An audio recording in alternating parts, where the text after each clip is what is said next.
I didn't want to think much about game two, although we put lineups in templates and I even told our staff there's not enough information. It's what game one is about, is getting more information. So I just felt some guys. Dylan's playing. I don't know who else is playing back to back or two games in a row. R2 and Dylan, Paterka. But I just felt after watching them throw them back in.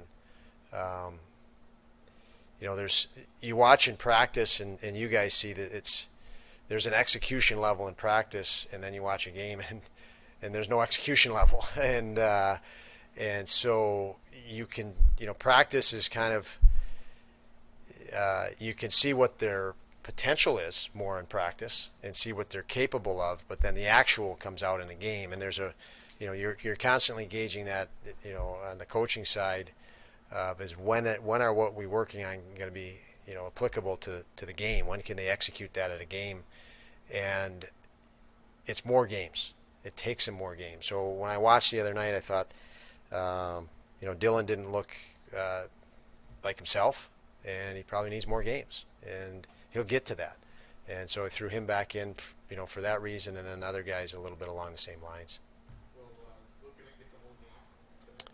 He's planning. We're planning on having the whole game. Yes. Yeah. And Detroit's asked for a shootout at the end of the game, just so you guys know. Yeah.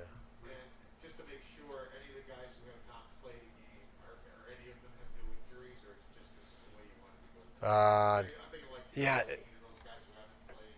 No, Darlene specifically, I want to give him a little more time, a little more practice time. And then, so those guys are planned to go in. I would think any of the returning guys that haven't been in yet are going to go in tomorrow. I mean, that's. I think I think everybody is in there. So that was really the plan. We're playing back to back. So everybody that was with us at the end of last year or an older player is going to play one of those two games. Some of them, like I said, I may want them to play tomorrow.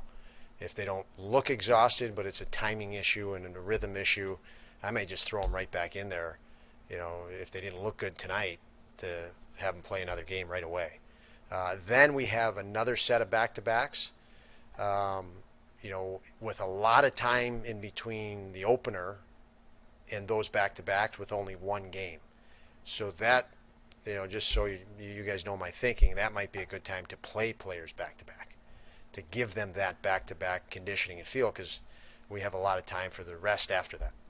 So, but I'll just watch and evaluate, or we all will discuss it and take it next. But we've kind of mapped out a template, but we need the information to make a final choice on it. One player that's fallen through the cracks here, Ogilvy. Why haven't we seen him? Well, he didn't pass his physical. It's still lingering effects from an injury last year, which I think everybody knows that he was injured the end of last year. What goes into the thinking of Lucan in the entire game? I know initially you thought maybe you weren't going to do that early on. Yeah, that's a great question that I don't have a full answer for you, Mike. Mike Bales oversees the goaltenders. He asked me if that was, available. If I felt comfortable with doing that and making that change, and I'm fine with that. I think he's had enough hard practice time that he might be ready for the full game. And the other guys, as a little bit older guys, bit older guys for Craig. Much the other thought pattern is, yes, give them, build them up incrementally to that point. They're more comfortable with that. UPL is more hungry for just one full one, so we'll accommodate. And Anderson would be probably with that group like Darlene, Middlestaff, Skinner probably playing well.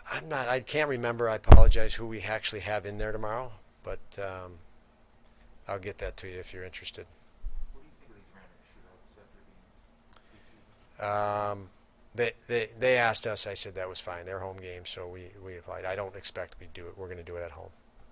With more of a regular schedule this year, what's your take on morning skates this week? Is it going to be a regular schedule? Well, we had to use morning skates last season for some other purposes. I liked our morning skate today. I even mentioned it to the second group. The pace, the intensity. We've talked a lot about culture has been thrown around.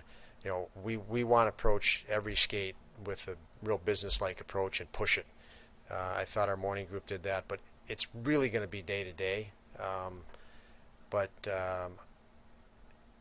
not a big morning skate guy, but if you go out there, you better go hard. It's not going to be an easy skate. And then there's days that you just don't need it. You'd rather keep them hungry for the game or something. But those are feel in the moment. Thank you. Yep, you're welcome, guys.